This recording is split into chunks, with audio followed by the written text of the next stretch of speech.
বন্ধুরা, এই আমি আম কাটছি, এই কেটে তারপরে একটু নুন হলুদ মাখিয়ে রাখবো, তারপর একটু 1 ঘন্টা 2 ঘন্টা রোদে দেবো, তারপরে আমি আটা করবো।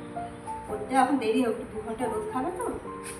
ঠিক আছে বন্ধুরা, এখন আমি আমটা কেটে গেছিলাম। এখন আমি মশলা নিলাম গোলমরিচ, ধনে, মেথি আর জিরে আর মৌরি, তেজপাতা আর লঙ্কা, শুকনো লঙ্কা, এইটা নিয়ে আমি ভাজবো। ভেজে তারপরে গুঁড়ো করে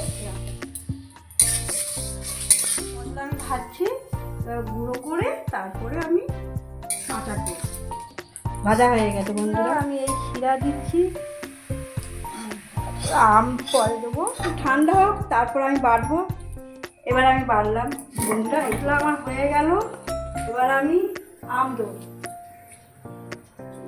এই আমি 2 চামচ নুন দিলাম, আর এই 2 চামচ আমি হলুদ দিলাম।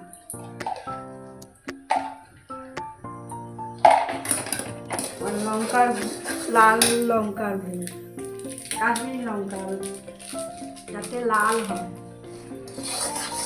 আমি আম দিলাম। এটা কিন্তু তেল ছাড়া আচারটা,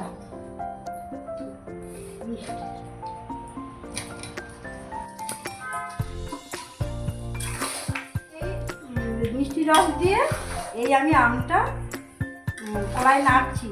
এই নাড়তে নাড়তে ঠিক নরম হয়ে যাবে, তখনই আমি মশলাটা দিই। এখন সবে আমি আমটা দিয়েছি তো, এখন দিয়ে একটু ঢাকা দেবো। এই আমি ঢাকা দিলাম।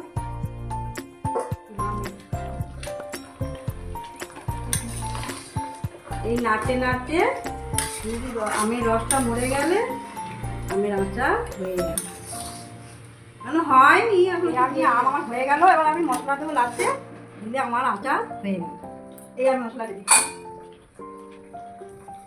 এই দেখুন। এই আমি গ্যাস অফ করে দিলাম।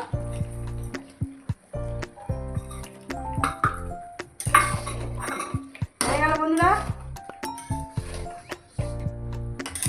এবার আমি নামাবো। আমের আচার হয়ে গেছে বন্ধুরা, দেখুন কালারটা খুব সুন্দর, খুব সুন্দর কালার আচার আসছে, খুব সুন্দর, খুব সুন্দর আচার। দেখেছো কি সুন্দর আচার।